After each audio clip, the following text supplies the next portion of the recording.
With ప్రూఫ్స్‌తోనైతే non వెజ్‌నైతే expose చేద్దాం ఈ వీడియోలో. విత్ ప్రూఫ్స్‌తోనే వీడియోలో అయితే నాన్ వెజ్‌ని ఎక్స్‌పోజ్ చేద్దాం. సో, ఈ వీడియోనైతే లాస్ట్ వరకు చూడండి. 3-5 మినిట్స్ ఉంటుంది ఈ వీడియో. వీడియో అయితే ప్రతి ఒక్కరికి షేర్ చేయండి అలానే. నాన్ వెజ్ డౌన్‌ఫాల్ అయితే స్టార్ట్ అయిపోయింది. ఇన్‌స్టాగ్రామ్‌లో 1,00,000 ఫాలోవర్స్ అయితే అన్‌ఫాలో చేసి రిపోర్ట్ చేశారు. అలానే యూట్యూబ్‌లో కూడా అన్‌సబ్‌స్క్రైబ్ చేశారు. మీరు కూడా ఇంతవరకు అన్‌ఫాలో చేయకుండా అన్‌ఫాలో చేసి ఇన్‌స్టాగ్రామ్‌లో రిపోర్ట్ కొట్టండి. అలానే యూట్యూబ్‌లో కూడా అన్‌సబ్‌స్క్రైబ్ చేసి రిపోర్ట్ కొట్టండి. ఇప్పుడున్న అప్డేట్ ప్రకారం ఏంటంటే నాన్ వెజ్ మీద అయితే కేస్ ఫైల్ అయింది. విశ్వ హిందూ పరిషత్ వాళ్ళైతే కంప్లైంట్ రైజ్ చేశారు ఏపీలో. ఏపీలోని గోపాలపట్నం పిఎస్‌లో అయితే కేసు ఫైల్ అయింది. ఎందుకంటే హిందూ ధర్మాన్ని కించపరిచినందుకైతే విశ్వ హిందూ పరిషత్ అయితే కంప్లైంట్ రైజ్ చేసింది గోపాలపట్నంలో.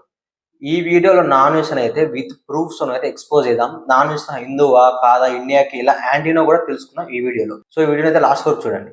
నాన్ వెజ్ నేను హిందూ అంటున్నాడు కదా. ఫస్ట్ అయితే ఈ వీడియో నుంచి అయితే స్టార్ట్ చేద్దాం. ఫస్ట్ వీడియో చూడండి. నాకు బైబిల్ అంటే ఎన్ని సంవత్సరాల నుంచి నేను పట్టుకుంటున్నాను మీ అందరికీ తెలుసు. ఇప్పుడు బైబిల్ దేవుని ఆజ్ఞ లేకుండా 125 దేశాలు నేను తిరగలుగుతాను.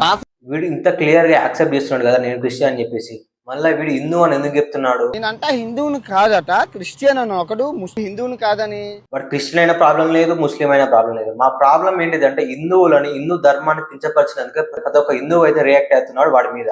వీడు హిందూ అని ఎందుకు చెప్తాడంటే వీడి వీడియోలు చూసేది ఎవరంటే ఇండియన్స్, కానీ ఇండియాలో ఉన్నది ఎవరంటే మెజారిటీగా హిందూస్.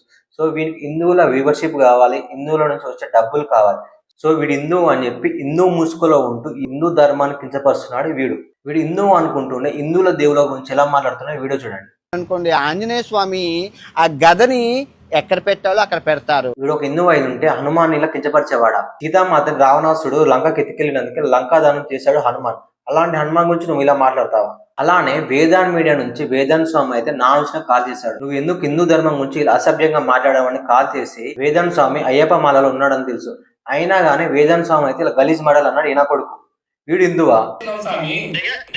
వీడికి ప్రతి ఇయర్ అయితే ఏదో ఒక ఇష్యూ ఉంటుంది. అలానే లాస్ట్ ఇయర్ బెట్టింగ్ యాప్స్ అని చెప్పేసి 3 to 4 months అయితే కంటిన్యూస్ గా వీడియోస్ రిలీజ్ చేశాడు. అయితే అప్పుడు సనాతన ధర్మ బెట్టింగ్స్ అని చెప్పేసి అప్పుడు పవన్ కళ్యాణ్ గారిని అన్వాంటెడ్ గా టార్గెట్ చేయాల్సిన అవసరం ఏముంది? ఒకవేళ బెట్టింగ్స్ మీద ఇష్యూ ఉంటే బెట్టింగ్స్ మీద మాట్లాడాలి. అందులోకి దేవుళ్ళ పేరు తీసుకురావాల్సిన అవసరం ఏముంది? సనాతన ధర్మాన్ని తీసుకురావాల్సిన అవసరం ఏముంది? పవన్ కళ్యాణ్ గారిని తీసుకురావాల్సిన అవసరం ఏముంది? ఒకవేళ నీకు పవన్ కళ్యాణ్ గారితో సమస్య ఉంటే క్వశ్చన్ చేయి, కానీ అందులోకి సనాతన ధర్మం తీసుకురావాల్సిన అవసరం లేదు. వీడు అలానే వెంకటేశ్వర స్వామి బెట్టింగ్స్ అని చెప్పేసి అందులోకి చంద్రబాబు నాయుడు గారిని కూడా ఇన్వాల్వ్ చేశాడు. వీడికి ఒకవేళ ప్రాబ్లం పవన్ కళ్యాణ్ గారితో చంద్రబాబు నాయుడు గారితో ఉంటే వాళ్ళని క్వశ్చన్ చేయి, క్వశ్చన్ చేయడంలో తప్పు లేదు. కానీ నువ్వు అందులోకి సనాతన ధర్మాన్ని అలానే వెంకటేశ్వర స్వామి తీసుకురావాల్సిన అవసరం లేదు. ఇక్కడ క్లియర్ అర్థం చేసుకోవాల్సింది అంటే వాడు టార్గెట్ చేసి ప్రతి ఇయర్ అయితే చేస్తున్నాడు. టార్గెట్ చేసి హిందువుల మనోభావాలు దెబ్బతీయడం ఎంతవరకు కరెక్ట్? ఇంకేమంటాడు ఈ వీడియోలో? శివాజీ గారికి అయితే సారీ చెప్తున్నాడు. ఎందుకు? శివాజీ గారు నాన్ వెజ్ ఫ్యాన్ కాబట్టి. అంటే జస్ట్ శివాజీ గారు నాన్ వెజ్ ఫ్యాన్ కాబట్టి సారీ చెప్తున్నాడు. కానీ ఇక్కడ నాన్ వెజ్ తప్పేం లేదు. ఇక్కడ బూతులు తిట్టిన తప్పు లేదు, నేను బూతులు తిట్టాను కానీ సారీ చెప్తలేడు. శివాజీ నా ఫ్యాన్ కాబట్టి సారీ చెప్తున్నాడు. అంటే ఇక్కడ నాన్ వెజ్ గాడు వన్ తప్పు అయితే యాక్సెప్ట్ చేయట్లేదు. శివాజీ గారు నాన్ వెజ్ ఫ్యాన్ కాబట్టి సారీ చెప్తున్నాడు. శివాజీ గారిని తిట్టినందుకు అయితే నాన్ వెజ్ సారీ చెప్తలేడు. క్లియర్ గా అర్థం చేసుకోవాల్సింది ఏంటంటే నాన్ వెజ్ అయితే తప్పునైతే యాక్సెప్ట్ చేయడు. అంటే నాన్ వెజ్ చెప్పిందే కరెక్ట్ అని అయితే పిచ్చిగా నమ్ముకుంటూ ప్రతి ఒక్కరిని అయితే హడ్ చేస్తున్నాడు ఈయన కొడుకు. వీటికి ప్రతి ఇయర్ అయితే ఏదో ఒక ఇష్యూ ఉంటుంది. 3 to 4 months అయితే ఏదో ఒక ఇష్యూని అన్వాంటెడ్ గా తెలియకుండా ఇష్యూలోకి ఇన్వాల్వ్ అయ్యి 3 to 4 months అయితే కంటిన్యూస్ గా వీడియోస్ చేసుకొని వీడియోస్కి వచ్చిన డబ్బులను తీసుకొని ఆ వీడియోస్ అయితే ప్రైవేట్ లో వేస్తాడు వీడు.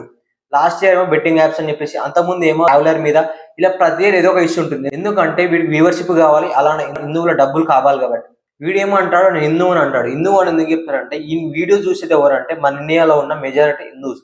జస్ట్ వ్యూస్ కోసం, డబ్బుల కోసం అని చెప్పి నేను హిందూ అని చెప్పి అయితే నాటకం ఆడతాడు ఈయన కొడుకు. వీడికి హిందువుల నుంచి ఫాలోవర్స్ కావాలి, డబ్బులు కావాలి, అన్ని కావాలి, మళ్ళీ హిందూ దేవులను కించపరుస్తాడు. మహాభారతాన్ని ఉపవాసం ఒంటు పూటతో 60 రోజులు చెప్పాను. రేపు రామాయణం చెప్తాను. రామాయణం అయిపోయాక భాగవతం చెప్తాను. వీడు ఇంకేమంటాడు? నేను 60 రోజులు మహాభారతం చెప్పానంటాడు. వీడు 60 రోజులు మహాభారతం చెప్పి మహాభారతంలో ఏముందో కూడా వీడికి తెలియదు. మహాభారతం చదివినవాడు అయి ఉంటే ద్రౌపది మీద రేపు అయిందని చెప్పేవాడా?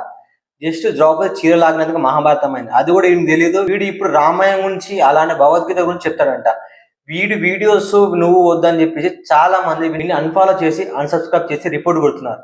మీది కూడా ప్రతి ఒక్క ఇండియన్ ప్రతి ఒక్క హిందూ అయితే వన్ ఛానల్ ని అన్ఫాలో చేసి అన్సబ్స్క్రైబ్ చేయండి. వీడు ఈ మ్యాటర్ ని 3 to 4 months లాగి ఈ వీడియోస్ నుంచి డబ్బులు తీసుకొని టార్గెట్. కావాలంటే మీరు అబ్జర్వ్ చేయండి, ఇదే కంటెంట్ మీద వాడు 3 to 4 months వీడియో చేస్తాడు. ఇవే వీడియోస్ 3 to 4 months వీడియో చేసి డబ్బులు వచ్చిన తర్వాత ఈ వీడియోలో ప్రైవేట్ చేస్తాడు. తర్వాత ఈ ఇష్యూ మీద అసలు మాట్లాడు, మళ్ళీ నెక్స్ట్ ఇయర్ ఇంకో ఇష్యూ మీద మాట్లాడతాడు. ఈ వీడియో కానీ నచ్చితే లైక్ చేసి ప్రతి ఒక్కరికి అయితే షేర్ చేయండి. ప్రతి ఒక్క ఇండియన్ అయితే మన అకౌంట్ అన్ఫాలో చేసి రిపోర్ట్ కొట్టండి. నెక్స్ట్ వీడియోలో మనం ఏంజల్ చెక్ మా గురించి తెలుసుకుందాం 3 to 5 minutes లో మన ఛానల్లో. సో అందుకోసం మనం సబ్స్క్రైబ్ చేసుకోండి. ఏంజల్ చెక్ మా అని చెప్పేసి ఇండియాలో అయితే టోటల్ గా వైరల్ అవుతుంది. దాని గురించి అయితే మనం తెలుసుకుందాం. అందుకోసం అని చెప్పేసి మన ఛానల్ అయితే సబ్స్క్రైబ్ చేసుకోండి. Thank you for watching. ఈ వీడియోని అయితే ప్రతి ఒక్కరికి షేర్ చేయండి.